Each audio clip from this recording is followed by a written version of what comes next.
మహాదేవ శ్రీమాత్రే నమః. Welcome to our channel. ఈరోజు ఒక చక్కని విషయాన్ని మీతో అంటే కొందరు జరుగుతున్నటువంటి విషయం కానీ వారికి జరిగినటువంటి మంచి కానీ చెడు కానీ ఈ విషయాలను చూసుకొని ఇక ఇదే జరుగుతుందేమో అని ఊహించుకుంటారు. లేదా కొంత ఇబ్బందికరంగా ఉంటే అయ్యో ఇంతేనేమో అని బాధపడుతూ ఉంటారు. గ్రహాలు వాటి పరిస్థితులను బట్టి మారుతూ ఉంటాయి. సంవత్సరానికి ఒకసారి గురుగ్రహము, అదేవిధంగా కుజుడు నెల 15 రోజులకు, శనైశ్చరుడు 2.5 సంవత్సరాలకు మారుతూ ఉంటాడు.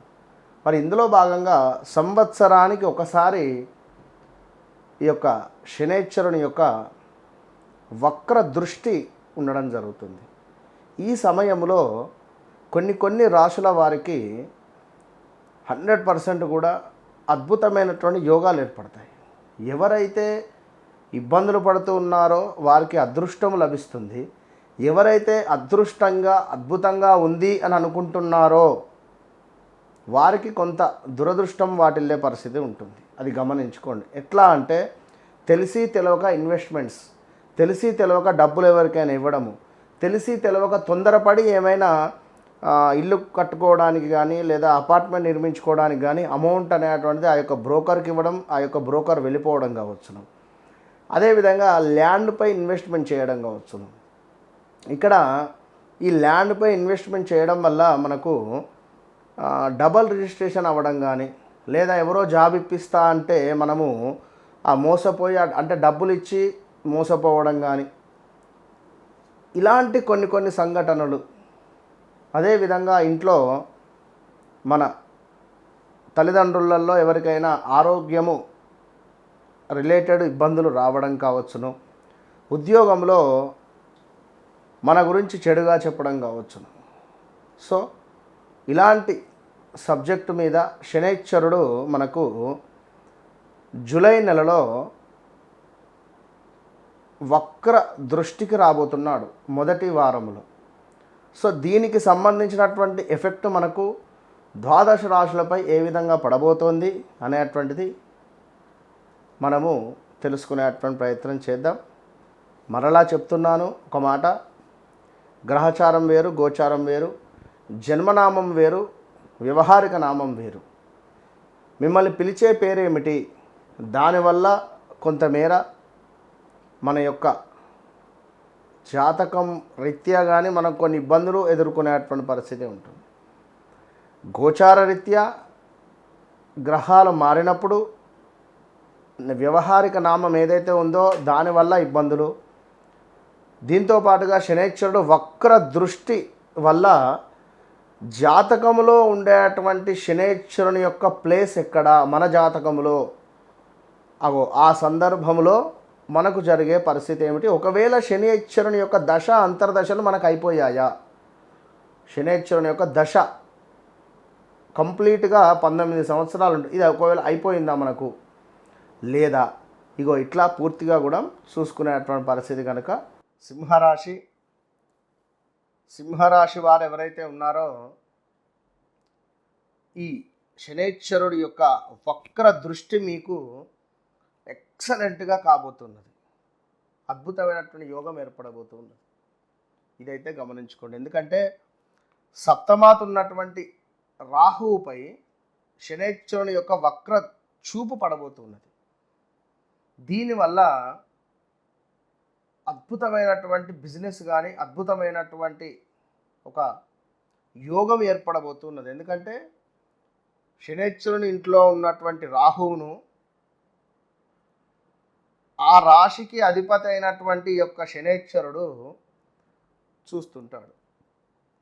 సో వాస్తవానికి శనైశ్చరుడు ఆ యొక్క మీనములో ఉండడం వల్ల కొంత ఇబ్బందికరమే.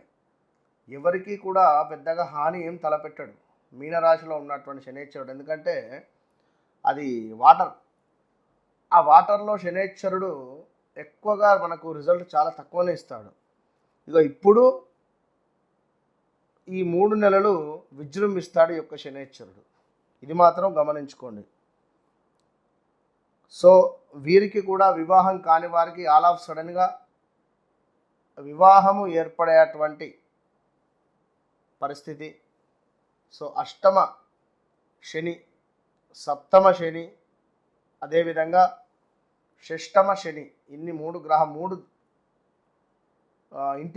ఇంటిపై కూడా 2 శనేశ్వరుని ఇల్లు, 1 గురువు ఇల్లు, 3 ఇంటిపై దృష్టి, 6, 7, 8.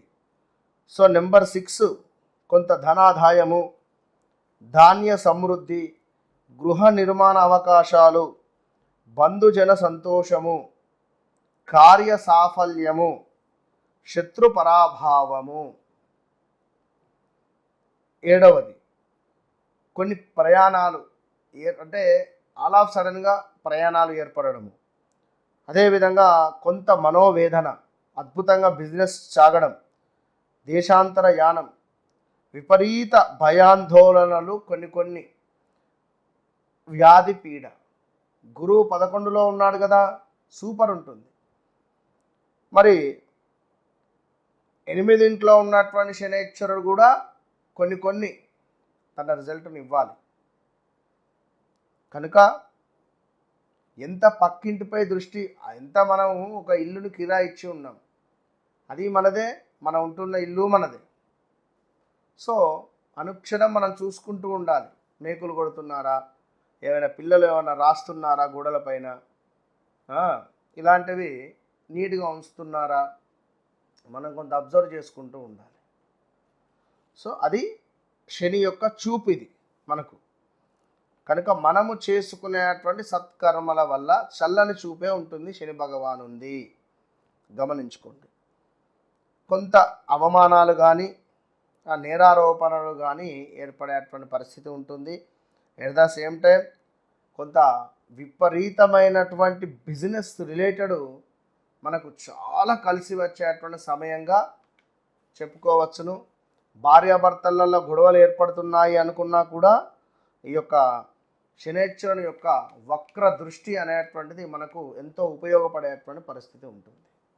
ఇక అదేవిధంగా మీ లగ్నంలో ఉన్నటువంటి కుజకేతువులు కుజకేతువుల యొక్క యుతి ఏదైతే ఉందో అది ఈ నెల చివరికల్లా కూడా విముక్తి పొందుతున్నాడు. ఈ యొక్క కుజుడు 2వ భావానికి వస్తున్నాడు. సింహరాశికి 2వ భావంలో కుజుడు రావడం వల్ల కొంత దుష్టులతో అకారణమైనటువంటి కలహాలు ఏర్పడతాయి, జాగ్రత్తగా ఉండండి. అదేవిధంగా కొన్ని చిన్న ప్రమాదాలు ఉన్నాయి. దీంతో పాటుగా కార్యవస్తు నష్టము ఉంది. కొంత మీ యొక్క ఆరోగ్యము క్షీణించేటువంటి పరిస్థితి ఉంది, కొంత ఎక్కువ కాదు. ఇక మీకు కూడా కొంత వేడి ఆహారాలు, వేడి నీరు, వేడి వస్తువుల వల్ల అగ్నికి దూరం ఉండండి, అంతే. దానివల్ల అగ్నికి దూరం ఉంటేనే బాగుంటుంది. ఎందుకంటే మనకు బుధుని ఇంట్లో కుజుడు ప్రవేశిస్తున్నాడు. బుధుడు అంటేనే మనకు ఒక గాలిలాగా. సో మన అగ్నికి గాలి తోడు అయితే ఇంకెక్కువ మండుతుంది. కనుక మీరు ఎవరైతే ఉన్నారో మీ యొక్క వాక్కు చాలా పదిలంగా ఉంచుకోండి. ఇది ఒక్కటి మాత్రం చెప్పగలుగుతా. కొంత వేడి ఆహారాలకు సంబంధించింది చెప్పుకున్నాం. అదేవిధంగా కొంత శ్వాసకోశకు సంబంధించినటువంటి ఇబ్బందులు, మీ పిల్లలకు కొంత ఏమైనా అనారోగ్య సూచనలు, ఎట్ ద సేమ్ టైం కొన్ని అప్పులు మీ యొక్క ఈ అప్పు ఎందుకు చేశాను, చేయకుండా అయిపోవు కదా అనేటువంటి బాధ కలిగిస్తుంది. కొంత పనిచేసే చోట ప్రతికూలమైనటువంటి వాతావరణము, అగౌరవము కూడా ఏర్పడే పరిస్థితి ఉంది. అదేవిధంగా అధికారుల నుండి కొన్ని సమస్యలు. ఎట్లా అంటే ఈ సందర్భంలో ఈ మా అక్షరంతో ఉండేటువంటి వారు జాగ్రత్తగా ఉండండి. మా అక్షరంతో మొదలయ్యేటువంటి సంస్థలు కానీ, పెద్ద కంపెనీస్ కానీ, ప్రొడక్షన్స్ హౌజెస్ కానీ, సినీ ఇండస్ట్రీస్ కానీ, సిబిఐ రైడ్ కానీ జరిగేటువంటి ఛాన్సెస్, లేదా మనకు ఈ సందర్భాలలో లంచం తీసుకుంటూ పట్టుబడడాలు కానీ ఇవి ఏర్పడే పరిస్థితి ఉంది. చాలా జాగ్రత్తగా ఉండాలి సింహరాశి వారు. సో ఓవరాల్గా సింహరాశి వారికి కొంత ఇబ్బందికరమైనటువంటి సంఘటనలు ఏర్పడబోతూ ఉన్నాయి. అదేవిధంగా తప్పకుండా సింహరాశి వారు సూర్యునికి అర్ఘ్యం విడిచిపెడుతూ సూర్య ఆరాధన, ఆదిత్య హృదయం చదువుకునే ప్రయత్నం చేయండి. కొంత డబ్బు అధికంగా ఖర్చు అయ్యేటువంటి పరిస్థితి కూడా ఉంది. అసలు అనవసరమైనటువంటి ఖర్చు కూడా కనబడుతూ ఉంది. అదేవిధంగా కొన్ని సందర్భాలలో అనవసర ప్రయాణాలు కూడా ఏర్పడబోతున్నాయి. ఓవరాల్గా ఈ సింహరాశి వారు లక్ష్మీదేవి ఆరాధన కానీ లేదా దుర్గా అమ్మవారి ఆరాధన కానీ ఎంత చేస్తే అంతటి ఫలితం మీ సొంతం. వారాహి అమ్మవారికి సంబంధించినటువంటి గుప్త నవరాత్రులు ప్రారంభం కాబోయే సందర్భంలో చివరి రోజు నవమి రోజు వారాహి అమ్మవారి యొక్క హోమాన్ని నిర్వహించే పరిస్థితి ఉంది. కనుక ఈ వారాహి అమ్మవారి యొక్క హోమంలో మీ గోత్రనామాలకై తప్పకుండా మీరు ఈ కింద కనబడేటువంటి నెంబర్కు కాల్ చేసి బుక్ చేసుకోండి. జాతకరీత్యా ఉండేటువంటి దోషాలను తొలగింపజేసుకోండి. గత వీడియోల్లో అద్భుతమైనటువంటి రుద్రాక్ష బ్రాస్లెట్ కావచ్చును, అదేవిధంగా ఒక ఇచ్ఛాశక్తి లాకెట్ అంటే గురు లక్ష్మి లాకెట్ గురించి కూడా చెప్పడం జరిగింది. దాంతోపాటుగా వశీకరణ ధూపానికి సంబంధించింది కూడా చెప్పడం జరిగింది. ఇట్టి వీడియోలో శనికి సంబంధించి, గురువుకు సంబంధించి, నరఘోష రిలేటెడ్ ఈ యొక్క టైగర్ ఐ బ్రాస్లెట్స్ ఇవి మన దగ్గర చాలా తక్కువ ఉన్నవి, ఎక్కువ ఆర్డర్స్ కూడా రావడం జరుగుతున్నది. ఈ యొక్క టైగర్ ఐ బ్రాస్లెట్ ఈ విధంగా చేతికి ధరించుకోండి. లక్ష్మీ సంబంధిత పైరైడ్ స్టోన్ కలిగినటువంటిది టైగర్ ఐ సంబంధిత. సో ఆడవారైనా మగవారైనా దీనిని ధరించడం వల్ల నరఘోష అనేటువంటిది మీ ధరికి రాదు. At the same time Lakshmi related money struck అయినటువంటివి కూడా రిలీజ్ అయ్యే ఛాన్సెస్ ఉంటాయి. సో ఈ pyrite stone related, tiger eye related ఈ బ్రాస్లెట్ను ఇప్పుడే ఆర్డర్ చేసుకొని పొందాం. ఇది ఎస్పెషల్లీ మా మహిళా మనులకు, మా ఆడవారికి తప్పకుండా అందరూ ధరించండి.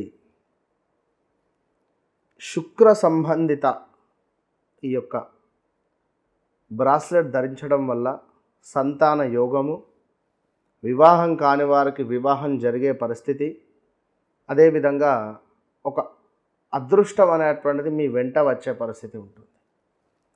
శుక్రుడు అంటేనే మనకు లగ్జరీ లైఫ్ ఈ బ్రాస్లెట్ వల్ల మీరు పొందబోతున్నారు.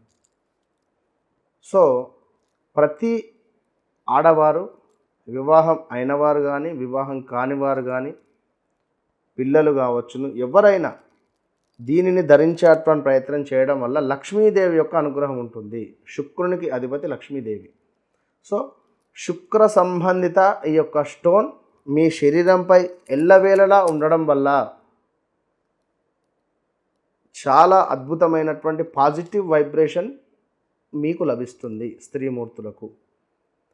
కనుక ఇప్పుడే ఆర్డర్ చేసుకోండి. All the best.